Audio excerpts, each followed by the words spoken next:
welcome back to the Rangers News YouTube channel. My name's James Black and I'm joined by Jordan Carlisle as we look ahead to Rangers' return to Premiership action this weekend when they face Hibs at Ibrox. So it's the first post-split game.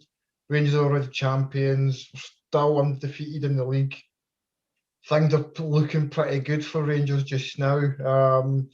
Heard from Steven Gerrard in his press conference yesterday looking ahead to the game. Just kind of talked about some of the injuries in the squad and just kind of building up to the game itself. But before we kind of looking at the game itself in a bit of detail, Jordan, just kind of what's your initial thoughts coming off the Cove game and going into this weekend's fixture? I think confidence has got to be high, doesn't it? That was a decent game to sort of ease back into after the break, give some sort of extra minutes to a few players that haven't been getting a huge look in, but it was still a strong team. Comfortable win, and then it's a nice way, to have the sort of free midweek. Obviously, if the European campaign was still going, that wouldn't have been the case. But obviously that would have been preferable, still being in the Europa League. But not having it means plenty of rest for guys. Any soreness sort of getting rid of that. I think getting that out the system and being ready to go for sort of collecting the thoughts as well. It's longer since the league's been won, more time to refocus and just to make sure everything's sort of prepared and in good shape before Hibs. So I think it's probably been an important week of training. Looking forward to sort of getting everyone G'd up for a couple of months, which a lot could still be achieved in. Everything's been a wee bit disjointed since the title was won against St Mirren back at the beginning of March. There have been kind of European games, international breaks, and then cup fixtures and whatnot. There's only been one league game in that time against Celtic at Parkhead. Do you think it kind of gives the players just that wee bit more kind of wee freshness about them going back into league games, knowing that they've got 5 left now to get over the line and kind of be unbeaten for the entire season and get that kind of invincibles tag? Yeah, I definitely think so. I think it's the more distance from that and sort of the celebrations and stuff is probably best. I think Rangers would have been most vulnerable if there'd been a quick run of games straight after that, and the highs that come and the sort of distractions and you wouldn't really be necessarily fully focused on it. But now it's a case of we're weeks on from the event, a month on from it. These guys are, real professionals. The coaching staff be looking to get as much out of this next period as possible. And they're looking at, potential for an unbeaten season, a 100-point season and the Scottish Cup. So there's still loads there to play for. That might have been a harder sell to people after winning the league, because that was sort of the be all and end all. But now there's an opportunity to sort of kick on and make sure that the season finishes well. So yeah, I think the distance is good. There should be freshness. I thought it was a fresh performance against Cove, and I'm sort of expecting something similar, I think, on Sunday. And also, we heard from Gerrard yesterday at his press conference looking ahead to the game. And injury news was the kind of the main talking point coming out from it, where Ryan Jack and James Tavernier both still sidelined. And he kind of mentioned that Tavernier's kind of an outside chance to return for the Old Firm game in the Scottish Cup on the 17th. But just kind of how disappointing is it we haven't had that wee break? We're still missing 2 key players. But also, kind of, how big an opportunity does that give to others like Nathan Patterson and the likes of even Bongani Zungu and Scotty Arfield to come in and cement their place in the final weeks of the season and potentially run up to the cup final? Yeah, it's one of those ones where I think that's just seems to be that every time someone's out for a bit, it ends up being quite a while, and that's obviously just been a consistent thing with Jack, and that's a recurring thing that obviously they still haven't got to the bottom of. But even when Aribo's out during the season, that was a lot longer than it was supposed to be. I think it's exciting then everyone's saying Tav's back on the grass, but then that was last week and we're still here and it could be a couple of weeks. I think that's what Gerrard says a couple of weeks, and then was asked about the Old Firm and is like, there's an outside chance. I can't really see him playing if that's the case. It'd need to be 100% fit to start. So I just can't see him playing, which is obviously a huge disappointment given how much he's given across this year and the last few years, and how important a player is for any individual game. But yeah, I think for Patterson, as sort of surprised that he didn't start the last one, but he certainly will start this time. Head of Balogun, if that's what it comes down to, with no Tav. I think in midfield, it's hard to see Zungu getting a look in because of one player missing out. But yeah, Arfield and guys like that, it's definitely a chance for them to stick their hand up. I think realistically, it must now be closing in to Rangers playing as many games without Jack this year as with him. So it's almost not really something that you need to adapt to. It's almost getting to the stage where it's a bonus when he's there, because he hasn't featured so regularly. Cove was the one where it went, he's missed more than he's played this season. What's that? I think Cove is the one where Cove? it went, I That think tipped it's the balance. 24, 23 or something. Yeah, so it certainly sort of feels like that as well, because how consistent it's been, or how regularly the injury's been picked up. So I think it's more Tav that you need to adapt around not having him, because, and we've sort of talked about that before, haven't we? About the midfield, how we're not really sure if there is a strongest midfield, and if Jared even sees it that way, that he can sort of adapt things game by game, and that's how he really looks at it. So it's just really an option that he doesn't have, but it's not necessarily, even though he's an excellent player, important for Rangers and Scotland in terms of looking over a long period and them trying to be successful. It's still very much possible to operate without him, as Rangers have shown for half a season. Now, as well as Tav, you mentioned Leon Balogun there, and those two are 2 of 4 players that have been handed new deals recently. The other two being Alan McGregor and Stephen Davis. Good news all round that, keeping at least the 3 regular starters plus Balogun.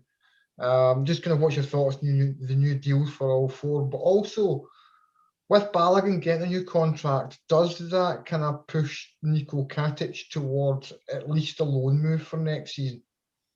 Yeah, it's an interesting one, the centre back like situation, because you've also got that, then also players out in loan who you think now it's just very unlikely that they're going to get back involved. Whether Jack that's Simpson as well. Yeah, well, that's the thing with Simpson. I think it was a surprise not to see him play last weekend. Obviously, there was a knock there involved, but um, that was a big opportunity. You would think for him to come in. Does he then get another chance to start before the end of the season? It's not really clear whether that's going to happen or not, and what his role will be. But yeah, I think the deal for Balogun's a good one. That's a pretty much a no-brainer. The guy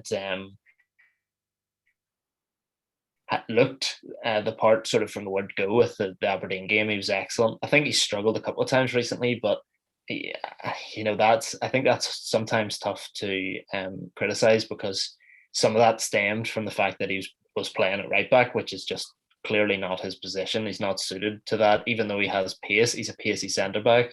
It's not the same as being exposed out on one side yourself. But then he had the poor game against Slavia at Ibrox, and he got away with murder in terms of the penalty. And then was sent off, and deservedly so. So he had a poor game there. But prior to that, he had done very, very well across the season. So yeah, it makes sense tying him down. Tav, me and Cameron were talking in the last video, and then it happened later that day that the contract came through, and that's just a wonder piece of business. That's absolutely huge, I think, going forward.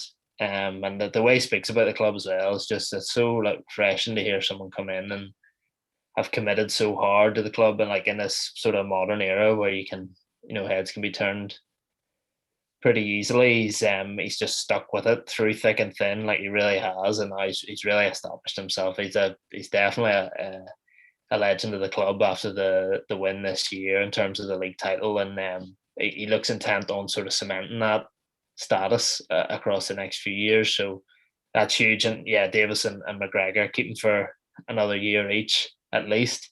To top performers who aren't showing really any signs of slowing down at the minute. So that's a real core of really important players to hold on to. I think a lot of people, the obvious guy next is Goldson, but I think at this point, if you're looking at in terms of important players to hold on to, you've already you already filled a lot of those slots and ticked a lot of those boxes. So it's great work when there's still a couple of months left of the season. We're not even anywhere near the summer yet, and these things have already been sorted out, which is brilliant work, I think. With the exception of Tavernier, I take it all three of them start this weekend for you. Well, I don't know about Balogun, to be fair, because I still haven't really made my mind up on who I prefer. Because Phil's had his shaky moments and stuff as well at times recently, but I don't know. We'll come around it. I'll collect my thoughts on that, then we'll come back around it. What do you think? Just before we go on to any other stuff as well. What are your thoughts on? You're always nice and up to date on the rules and the regs and the SFA and all that. What is the crack right now with this appeal being the 20th? How handy is that? To be fair, I had a look at this yesterday. I actually made on Tuesday or Wednesday, I think it was actually looked at it. Because I had a look to see at what other announcements had put up to see kind of what they had in terms of other dates that were already scheduled. So I think they've got 3 on April 15th. So I was kind of humming and hawing whether it was going to be April the 15th. And then an announcement came out, it was the 20th. And to be fair, when you look at the kind of timescales involved and the stuff that's up there, because there's one that was Jim Goodwin, and he got sent off or something, I made comments or whatever it was, and he's been cited and he's up in the 15th. And kind of from when that's gone up to when he's actually appearing in front of the disciplinary board, that seems to be a timescale that they work to.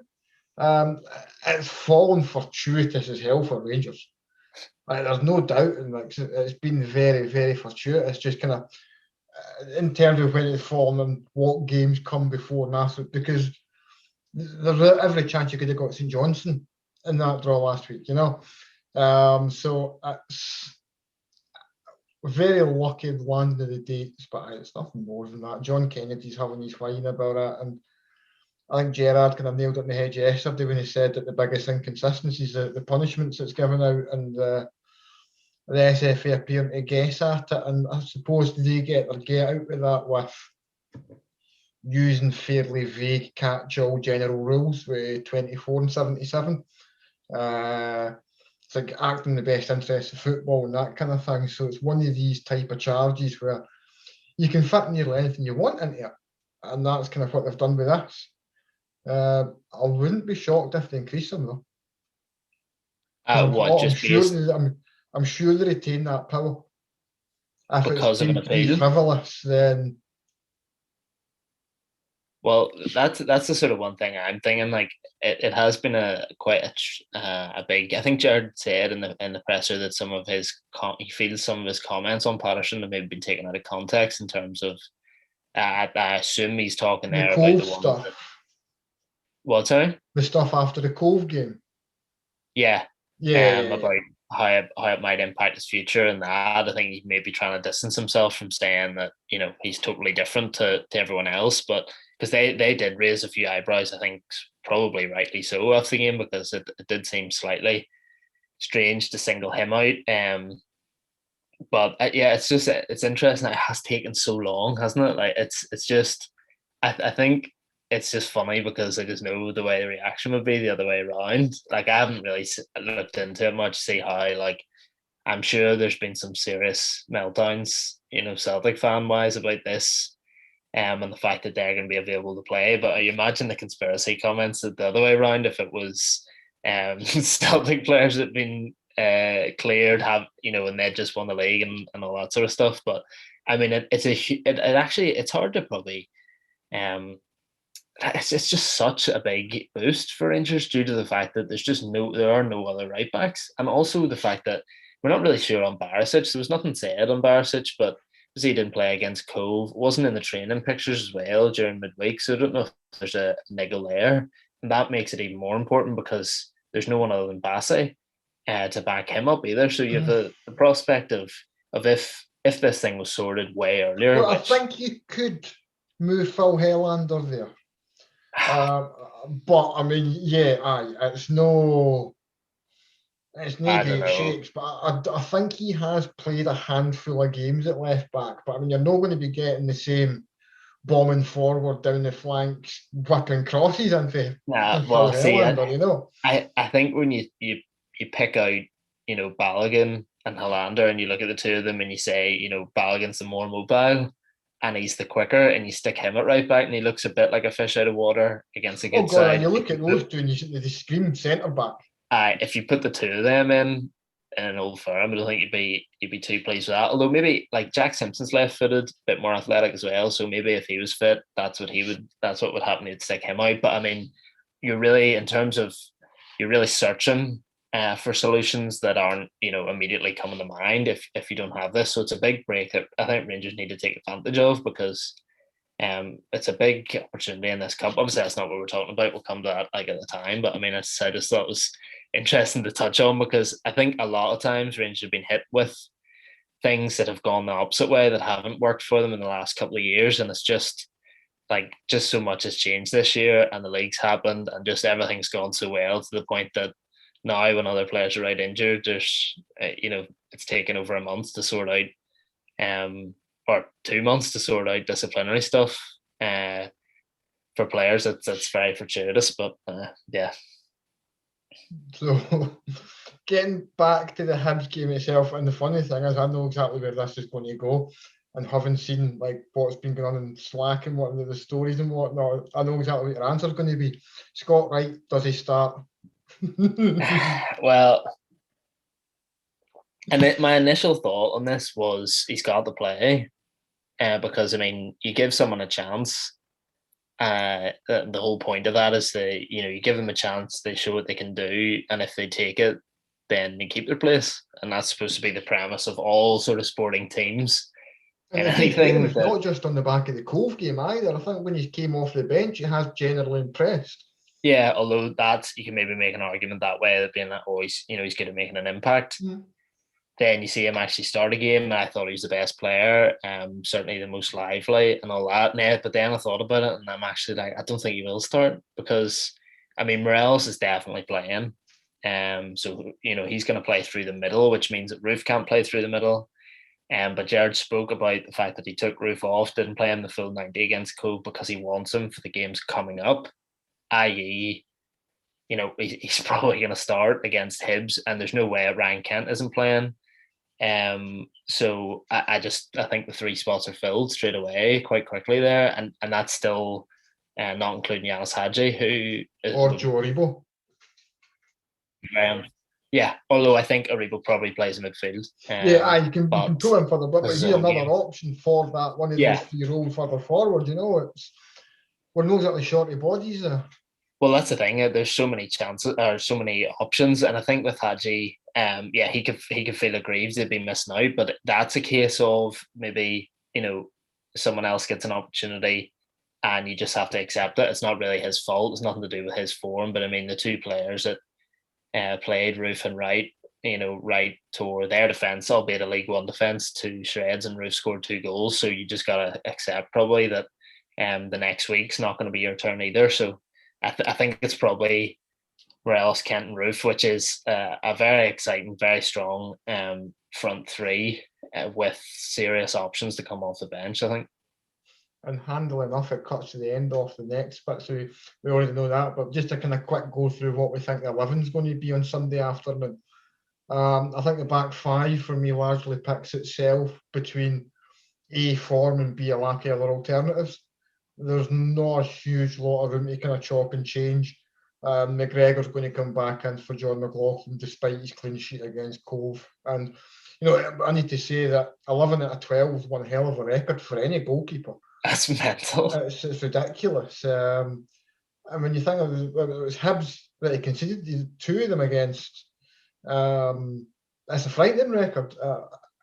And it leaves me wondering a little bit kind of about his long-term future and if he's going to want to sit in his arse again next season, but that's a debate for another video. Ahead of him, picks itself, there's not, assuming Borna Barisic is fit, which we're going to go with that he is, it's probably going to be Helander, Golden, and Patterson, sorry. Balogun could come in, but I don't know, I don't see it. I I think given the way that Hibs play, I think this type of game probably suits Helander a little bit more. I think Hibs, despite being a more kind of not physically in your face team, but a team who do try and attack teams more and do try and kind of get the ball and play fairly quickly. I think having somebody like Helander who can read the game a bit better and is just, for me, is a better all-round centre-back. Him and Goldson is a kind of natural pick. Yeah, probably Doige and stuff as well, playing up front. Physical guys as well. I think you're probably looking, just at I think Nisbet as well. I think he's a much more intelligent striker than he gets credit for. Yeah, I think. See that game, the 2-2 as well at the start of the season. Obviously, it's a long time ago, but I mean, Hibs are very much on course to finish third. I think they have been the third best team this year, probably over the course. Aberdeen have been absolutely shocking at times. They really have been tragic, and I think the thing that sort of struck me in that 2-2 game is that they're the first team at that point in the season, which was September, and really outside of Europa League games, not many others have really tried to come out and actually play football against Rangers, and they went two up front and really went out and had a go. And I think it's refreshing at times because you get used to sitting in and watching the same pattern of Rangers trying to break teams down who are,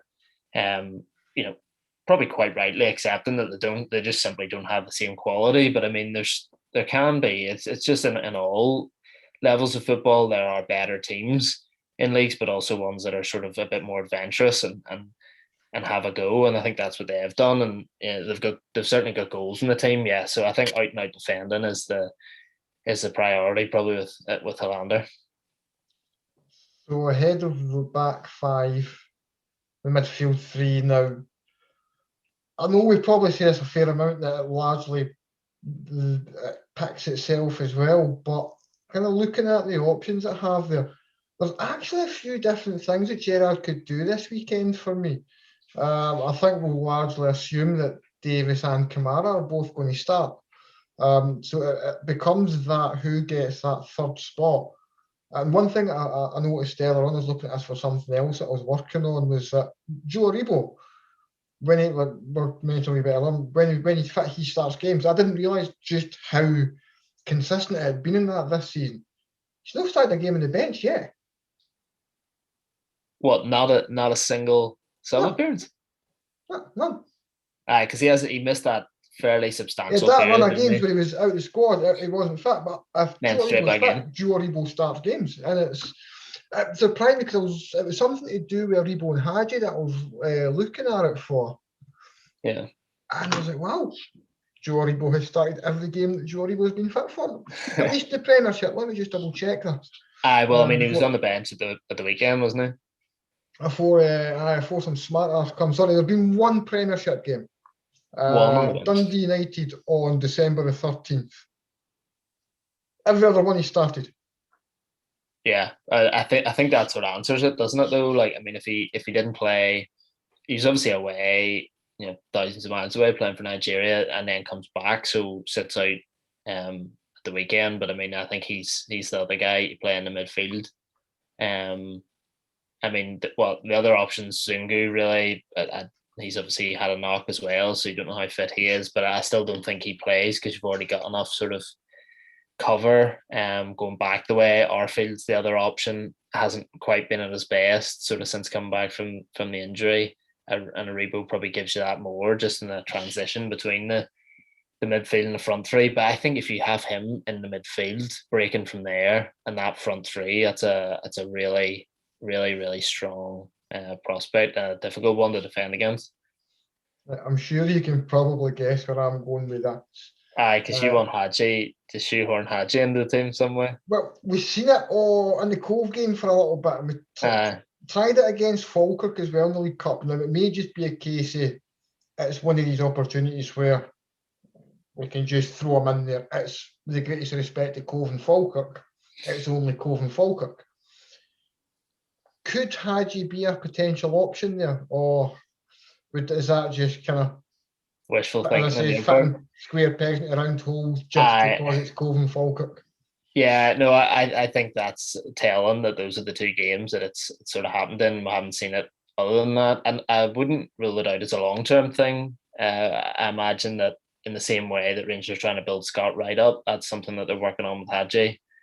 In terms of his upper body strength, his willingness to muck in. I think he has a willingness to get involved. You would not describe him as a naturally tough player, though, I don't think, in the same way as like a Joe Rebo. He doesn't You wouldn't absolutely use love contact. industrious to describe him. Yeah, he doesn't absolutely love contact, but he does enjoy running about. So I think it's honing that, and maybe making sure that he's a player maybe has that little bit more responsibility and more weight to put about before he goes in there, because I'm just not sure he could be as effective in the Premiership playing in there. And what is it realistically, a physical league? So I think he's still better further up the pitch at the minute. And if he can't fit in that way, you're just gonna have to wait for a couple of weeks until he can again. And we've kind of went over it already. The three ahead of them: Morelos, Roofe, Kent. We're at the point of the season now where titles won was the greatest. I don't want to say that there's almost an assumption that Rangers will, if you get by Celtic, you're going to be going to the cup final. But is this the kind of run of games now where you look at having that proper, rigid, set front three for a little while and just try and build up that kind of partnership? Because it has been one part of the pitch where there's been constant tweaking. Whether it's Morelos through the middle, Itten through the middle, Roofe through the middle, Hadji out right, Roofe out right. There's been plenty chopping and changing going on there. Do you just go, there's 6 games, potentially 9 games left this season. This is going to be my front three as much as it's available. I think that's interesting. Yes, maybe if fitness allows it. I think that's been one thing that Morelos hasn't always been fit across the entirety of the season. Had a couple of suspensions. Roofe struggled with injury. Kent's been consistent in terms of his fitness levels, but I mean, some of that has been forced by a lack of availability for the players. And some of it is, you've also got the two people I haven't even mentioned when we're talking about the selection headaches, Defoe and Itten previously. I mean, obviously 2 good options as well, but I'd be surprised if you're seeing Rangers start games without Morelos from now on. I think he just plays.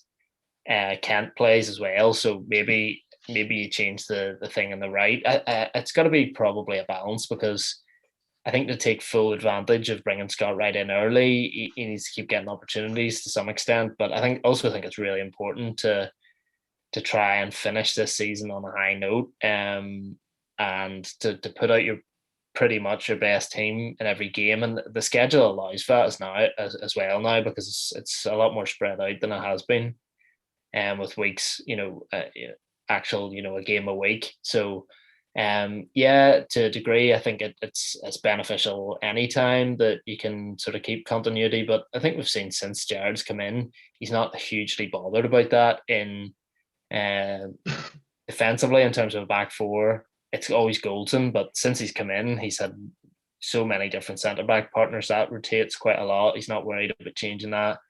He's not really concerned about Joe Rebo having a constant position, and he's not concerned about shaking up the front three. So I think it does help, but also maybe if you're changing, if you've got issues at fullback, certainly at right back when Patterson's coming in, and you're changing that relationship that you're building up, which is quite important with the winger and the fullback, you maybe want some continuity further forward if you've got changes elsewhere in the pitch. But I mean, I think it will be pretty much all guns blazing from now, with that Cove game out the way. So from now to the end of the season, I think it's full steam ahead. Magic. So just to wrap it up, score predictions. I'm going to put it right. 3-0 Rangers. I was literally just about to say 3-0. I can see it being one of these ones where they just come out and just blow them away. I know Hibs have had a lot of positive press and whatnot this season. Gerrard spoke really highly of Jack Ross on Friday afternoon, but it's just, you sense it as a team that's still got the bit between their teeth, and they really want to just push on and get more silverware. And I think there's still some guys in this squad who are on the fringes of national teams. I mean, the Euros coming up this summer as well. There's still guys who I think want to kind of cement that place, be it in the squad or in the starting 11. So there's plenty to play for. So 3 o'clock on Sunday. Anything else you want to add? No, yeah, I would. I think there's going to be a few tests like between now and the end of the season in terms of trying to win the cup and in terms of trying to keep the unbeaten run. But I just can't see it. Famous last words here, but I can't see it. I can't see Sunday being that major challenge or that major tight game that I have to get round. Magic. Well, thanks everybody for watching. Remember to like and subscribe, and thanks for watching.